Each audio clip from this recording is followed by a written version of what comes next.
Yo'llarga o'rnatilgan radar qurilmalari avvalo tezlikni tartibga solish va qoidabuzarliklarning oldini olishga xizmat qiladi. Ammo oramizda qurilmalarni pisand qilmaydigan tezlik ishqibozlari ham yo'q emas. Buxorolik ikki haydovchi kunda-kun ora radarga tushishni odat qilgan shekilli, birining 221 ta, boshqasining esa 287 ta jarimasi bor. Tafsilotlar muxbirimiz lavhasidan o'rin olgan. Buxoro shahrining ayrim ko'chalariga qo'shimcha radar qurilmalari o'rnatildi. Bu haydovchilarni xafa qilgani aniq. Ammo oramizda shunday tezlik ishqibozlari borki, ularga radarlar soni mutlaqo ahamiyatsiz. Buxorolik 2 nafar haydovchi qisqa vaqt oralig'ida 200 marta tezlikni oshirib, radarlar qurilmasiga muhrlandi.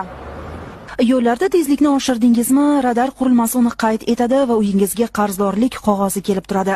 Odatda bunday vaziyatda qarzdor tezroq uni bartaraf etishga shoshiladi, chunki qarzdorlik 15 sutka ichida to'lansa 50% chegirma mavjud. Ammo 2024-yil 27-aprel kuni Malibu avtomashinasini sotib olgan buxorolik haydovchi avgust oyiga qadar 221 marotaba tezlikni oshirib harakatlangani sabab radarga tushgan-u, biroq jarimalarni to'lashni xayoliga keltirmagan.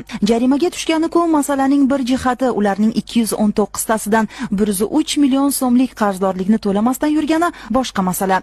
Bemalol xo'ja haydovchi shahar bedarvoza deb o'ylagan shekilli.